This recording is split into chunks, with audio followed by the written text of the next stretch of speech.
इसी जन्म में कल्याण हो जाए, नहीं तो कुछ और देर लगे, लेकिन कल्याण होना जरूरी है। और अगर आपका अवसर, आपका ध्यान इधर आने लग गया है तो अपने आप को धन्य समझो कि मेरे ऊपर कृपा हुई भगवान की।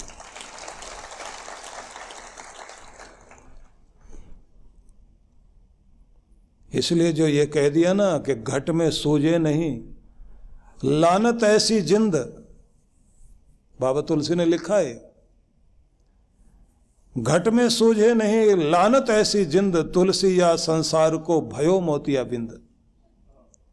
ये मोतिया बिंद हो गया है। एक जगह और कहा बाबा तुलसी ने, तुलसी पिछले पाप से हरि चर्चा न सुहाए, जैसे ज्वर के वेग से भूख विदा हो जाए। बुखार आ जाए तो भूख भाग जाती है, और पानी भी पिए तो कड़वा लगता है। ऐसे ही बस अंदर जब गड़बड़ हो जाती है फिर सत्संग कड़वा लगता है,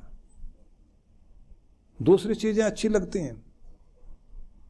अगर आपकी जिंदगी में ये आकर्षण आया है कि आप समय निकालने लग गए हैं, आसन पर बैठने लग गए हैं, तो इसका मतलब है अब रफ्तार बढ़ाओ, क्योंकि अब मैल गलने का समय आ गया है, अब बात बनने का समय आ गया है। अपने आप को और आगे बढ़ाओ, क्योंकि मुश्किल से ये अवसर आता है। किस्मत वाले हो। बड़ी बात तो ये है कि आप अपना धन का वारिस अपने बच्चों को बनाते हैं, तो अपने धर्म का वारिस भी बनाया करो। अपने बच्चों को धर्म दो, आगे भक्ति दो उनको। सम्राट अशोक ने अपनी बेटी और बेटे को बुला के कहा था कि मैं साधु बनकर जिंदगी बिताऊंगा, छोड़ रहा हूं सब। अब अपना जो भी कुछ राज्य पाट और सारी चीजें, अपना धन ऐश्वर्य, वो विरासत देना चाह रहा हूं। तो पूछ लिया कि तुम मेरे धन के वारिस बनना चाहते या धर्म के? तो सबसे पहले उनकी बेटी जो थी ना, संघमित्रा, उसने कह दिया मैं आपके धर्म और संस्कारों की वारिस बनना चाहती हूँ, मुझे धन नहीं चाहिए। क्योंकि ये धन तो बहुतों के पास रहा, बहुत राजा हुए हैं। जिस चीज ने आपको धन्य किया वो जिंदगी में लाना चाहते हैं। उन्होंने कहा तो फिर भाई को बुलाओ, महेंद्र को, मैं उसको दे देता हूँ कि वो संपत्ति संभाले। उसने भी कह दिया कि नहीं, मैं भी वही सब लूंगा जो आपकी विरासत है, आपका धर्म, आपके संस्कार। और दोनों के दोनों प्रचार करने के लिए किताबें ली अपने साथ कि पढ़ेंगे और सुनाएंगे। दूसरे देश में जाते हैं, सिंघल द्वीप में गए, लंका में, बेड़ा सजाया, किताबें रखी, 17 भिक्षुक साथ में हो गए। बीच में समुद्र में बहुत तेज लहरें उठने लग गई और वो बेड़ा डूबने वाला था। नाविक लोगों ने कहा कि अब बोझ कम करना पड़ेगा, किताबें बहुत भारी भारी हैं आपकी। इन्होंने कहा हम लोगों को तो कुछ मालूम नहीं है, किताबें पढ़ के तो आगे सुनाएंगे ना, किताबें नहीं फेंक सकते, वजन तो कम करना है। इतना सुनना था। वो जो भिक्षुक बैठे थे ना, एक एक करके छलांग लगा गए समुद्र में। 17 लोगों ने छलांग लगा दी। आखिरी ने जब छलांग लगाई तो ये कहा किताबें बचनी चाहिए, धर्म बचना चाहिए, आपका लक्ष्य बचना चाहिए, हमारी जिंदगी कोई कीमती नहीं। और जब ये लोग गए लंका में, और जब वहां घटना का पता लगा कि राजकुमार आया है और राजकुमारी आई है संदेश लेकर के, इस धरती को धर्म देने के लिए आए हैं, तो पूछना था सबने कि संदेश क्या है। तो ये किताबें पढ़ के बताना चाह रहे थे।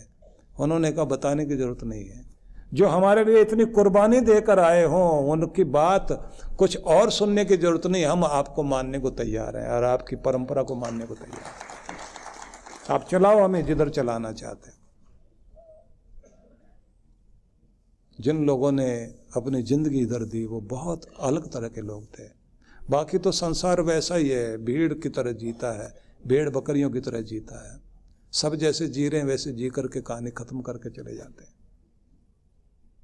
अगर भगवान ने हमारे जीवन में कोई खास बात की है, हम इधर की तरफ चल पड़े, अब अपने को दांव पर लगाने के लिए तैयार हो जाइए, कोई ज्यादा नुकसान होने वाला नहीं है।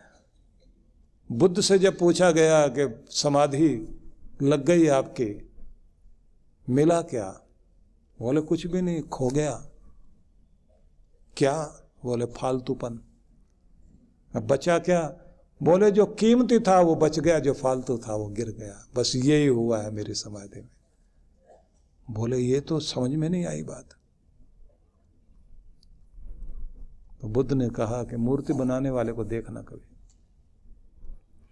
जब पत्थर में से वो मूर्ति निकालता है तो करता क्या है? जो फालतू पत्थर होता है उसे काटता है, वो उसे गिरा देता है, और अंदर से जो है देवता बाहर आ जाता है। बस ऐसा ही हुआ है कि समाधि में जाने से मेरे अंदर का कूड़ा कचरा गिर गया है और अंदर से भगवत्ता बाहर आ गई है। यही होता है। आपके अंदर जो कचरा है उसे जलाने का मौका तो इस समाधि से तो मिलेगा, साधना से तो मिलेगा। क्या कुछ है हमें नहीं पता लगता। हम तो अपने कचरे को भी बहुत प्यार करके बैठे हुए हैं। हम लोग अपने मामा के गांव में जाते थे, वहाँ छोटी सी नदी थी और वो पहाड़ी नदी थी, उसमें बहुत सारे पत्थर ऊपर से बहकर छोटे छोटे आते थे। हम लोगों को बड़े प्यारे लगते थे। हमने अपने पॉकेट में भरे, अपने पल्ले में भर लिए, बाकी जो कुछ स्वेटर वगैरह पहन रखा था उसमें भी कुछ भर लिए हम लोगों ने। हम लेकर घर की तरफ आ रहे थे। अब जो भी मिले वही हमको डांटे और कहे फेंको पत्थर। हमको लगे ये लोग पागल हैं, इतनी कीमती चीज लेकर हम आए हैं, इसको इतने अच्छे अच्छे पत्थर थे। वो हमें पागल समझे, हम उनको पागल समझे। उसके बाद में हमारे मामा जी हमको मिल गए, उन्होंने कहा कि ये क्या लेकर आए, और हम लोग पसीने पसीने हो गए, इतनी मेहनत से तो लेके आए थे। उन्होंने गिरवाए, बोले यहीं फेंको। उसके बाद भी हम लोग एक पेड़ के नीचे ऐसी जगह डाल के आए। हमने सोचा कि बाद में जब ये लोग नहीं इधर उधर होंगे ना, फिर लेके जाएंगे यहाँ से। जो बड़ों के लिए फालतू होता है, बच्चों के लिए वो कीमती होता है। बचपन में खिलौने कीमती लगते हैं। बड़े को किसी को कहो ना कि खिलौने जिनके लिए तुम रोया करते थे वो लेके आए, थोड़ी देर खेलो बैठ के। किसी बूढ़े आदमी को पकड़ा के कहो ये तुम्हारे लिए भालू लेकर आए हैं, थोड़ी देर इसको खेलिए। वो आदमी की तरफ देखेगा कि ये लगता है अभी भी छूट के आया पागल खाने से। आपकी समझ बढ़ती जाती है तो चीजें, फालतू चीजें जो भी होती हैं वो पीछे छूटती चली जाती हैं। जब आपकी भक्ति बढ़ जाती है तो पता नहीं कौन कौन सी फालतू चीजें छूट जाएंगी और आपके अंदर वो कीमतीपन आ जाएगा कि जहां आप बैठे हैं आपके साथ आपका ऐश्वर्य होगा, आपके साथ आपकी समृद्धि होगी, आपके साथ आपकी शांति और आपके साथ आपकी मुस्कान होगी, जिसे देखने के बाद लगता है ये आदमी जिस आनंद में जीता है, भगवान ये आनंद हमको भी मिल जाए, ये आनंद हमको भी प्राप्त हो जाए अपने घर में, परिवार में, जिंदगी में। और बड़ी बात तो ये होती है कि विदाई लेगा दुनिया से तो संतुष्ट होकर जाता है, कि बहुत तृप्त होकर जाता है। नहीं तो ज़्यादातर लोगों को जो है बेचैनी होती है। कबीर साहब ने लिखा, गगन मंडल के बीच जहाँ झलके नूर, निगुरा महल न पहुँचिया, पहुँचेगा कोई शूर। कि वहाँ गगन मंडल के अंदर जहाँ वो रोशनी की बरसात हो रही है, वहाँ उस गगन मंडल के अंदर जो नूर झलक रहा है, पहुंचेगा कोई परमात्मा को, गुरु को मानने वाला भक्त, जो गुरु का से मंत्र लिया हुआ व्यक्ति होगा। उसके लिए उन्होंने कहा निगुरा महल ना पहुंचिया, उस महल में निगुरा नहीं पहुंचेगा, पहुंचेगा कोई शूर, कोई योद्धा पहुंचेगा जो दांव पर अपनी जिंदगी लगाकर गुरु के पास पहुंचा हो और अपना शीश उसके चरणों में झुकाकर कह दिया हो, करिष्ये वचनम तव, अब तुम्हारे आदेश का पालन करने के लिए तैयार हूं, जिधर ले जाना चाहते हो ले जाओ, जिधर मुझे मोड़ना चाहते हो मोड़ने के लिए आप आदेश करिए, मैं मुड़ने को तैयार हूं। कहते हैं बस उसकी तो यात्रा पूरी हो जाएगी, बाकी किसी की होने वाली नहीं है। बात कब बनती है? मंत्र लिया, गुरु को भी माना, गुरु की भी बात को माना, गुरु के निर्देशन पर भी चले, अपनी साधना को भी खरा करना शुरू कर दिया। अब ऐसे करते करते परिणाम जीवन में घटेगा कि आप जहाँ भी हैं हर रोज आपकी मैल गल रही है। बड़ी बात तो तब होती है जब आपको कहते ना, अंतर हाथ सहार दे बाहर बाहे चोट। गुरु अंदर से सहारा देता है। कभी कभी अपने शिष्यों को, अपने भक्तों को टूटता हुआ देखता है ना, अपने जब चोट लगाते हैं या दुर्भाग्य चोट मारता है, बीमारी तोड़ देती है, या कोई बिजनेस में गड़बड़ हो जाए, या कोई सांसारिक घटना घट जाए, उस समय लगता है कि सारे परिवार के दूसरे रिश्ते नाते सब दूर हो गए, अब कौन सहारा बनेगा। उस समय वो गुरु की कृपा साथ में आके काम करती है। आदमी दोबारा फिर खड़ा होता है, फिर मजबूत होता है। कितने लोगों को मैंने देखा, कभी कभी तो वो घटना घट जाती है जब आदमी बीमारी से जूझ रहा होता है। एक सज्जन है हमारे, सुरेंद्र भाई, गुजराती हैं, मेरे से मिलने के लिए आए तो मैंने, बड़ा चेहरा, सुंदर व्यक्तित्व उनका, और पिंक पिंक चेहरा था उनका, अच्छे लग रहे थे और मिलने के लिए आए अपने देश से चल करके। और मैंने कहा अभी इस बार आपने जाके चेकअप कराना है। बोले बिल्कुल ठीक ठाक हूँ। मैंने कहा नहीं, फिर भी कराना चाहिए। कराने चलाए गए। डॉक्टर ने देखा कि कोई जरूरत तो है नहीं। आ गए, 3 दिन बाद उनको जो है चक्कर आया, गिर गए। घर के लोग लेकर गए डॉक्टरों के पास, बड़े हॉस्पिटल में चेकअप हुआ तो उन्होंने कहा कि सीधे अमेरिका ले जाइए। अमेरिका लेकर गए तो वहाँ के जो महत्वपूर्ण हॉस्पिटल है, क्योंकि बड़े रईस इंसान हैं, तो वहाँ गए तो उन्होंने कहा आपके शरीर में कोई एक ऐसी बीमारी है जिससे आपकी रीढ़ अंदर से कटती जा रही है और गर्दन के पास के हिस्से में पेंसिल जितनी पतली रीढ़ हो गई है। और आप लोग आ गए हैं तो हम लोग कोशिश करेंगे कि ठीक हो सके, नहीं तो गर्दन टूट कर लुढ़क सकती है। और देखने में वो आदमी बिल्कुल ठीक लग रहा था। अब उसके बाद में जैसे जैसे उनका ट्रीटमेंट होने की बात आई और सारी रिपोर्टें आ गई, पता लगा ब्लड कैंसर भी है। हॉस्पिटल की 14वीं मंजिल पर वो थे, बालकनी में टहल रहे।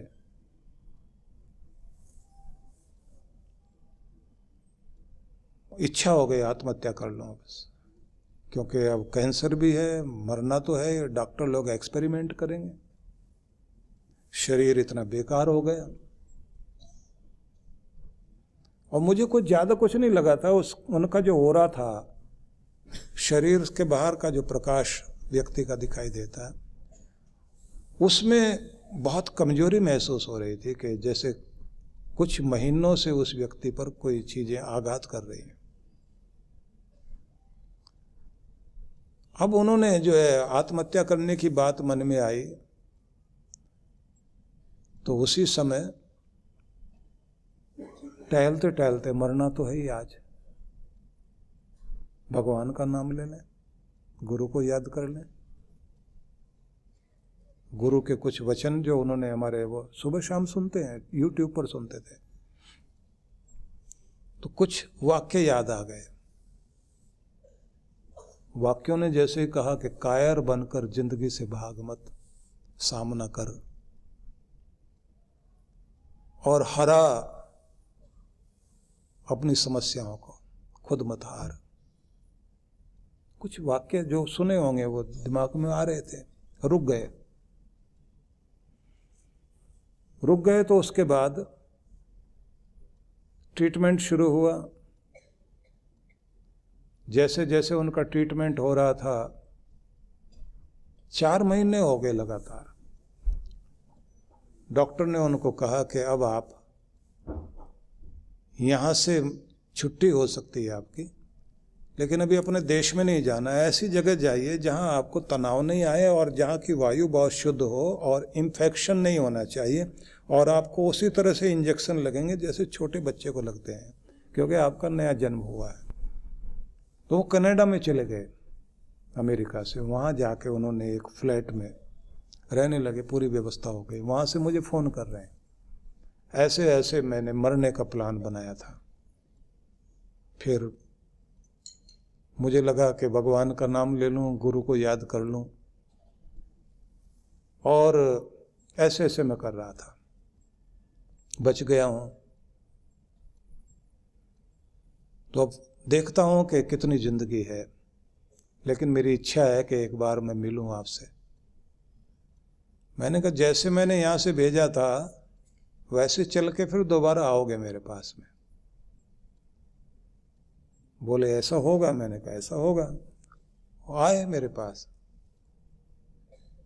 पूरे 6 महीने लग गए थे उनको।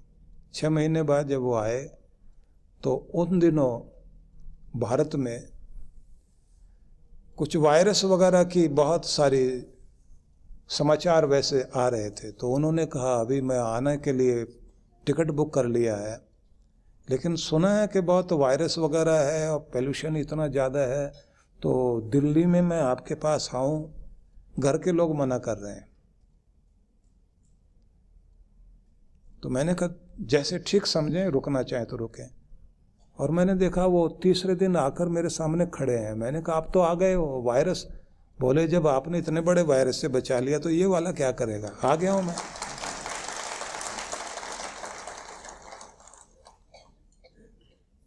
मैंने कहा अभी दवाई चलेगी? बोले दवाई तो चलेगी, लेकिन मुझे लगा कि दवाई तो बहुत लोग लेते हैं, लेकिन दवा तभी तो काम करती है ना जब कृपा काम करती है।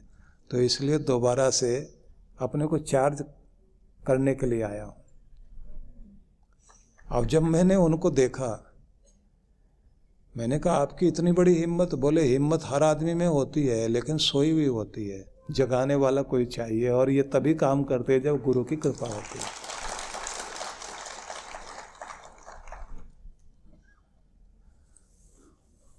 मैं उसके बाद अगले साल दुबई में था, मेरा वहाँ कार्यक्रम था। मैंने देखा कि वो वहाँ मिलने के लिए आए हैं। मैंने कहा फ्लाइट से आए हैं? बोले 8-10 घंटे कार चला के आया हूँ।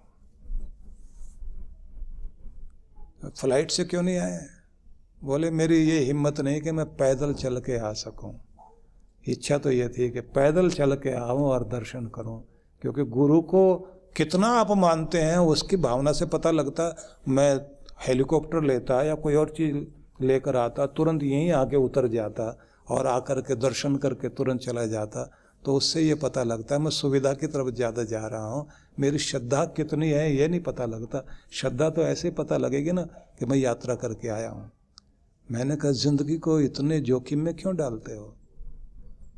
बोले गुरु की तरफ चलने का मतलब होता है कि जोखिम वाली ज़िंदगी भी आसान हो जाती। वो तो हो चुकी है ना।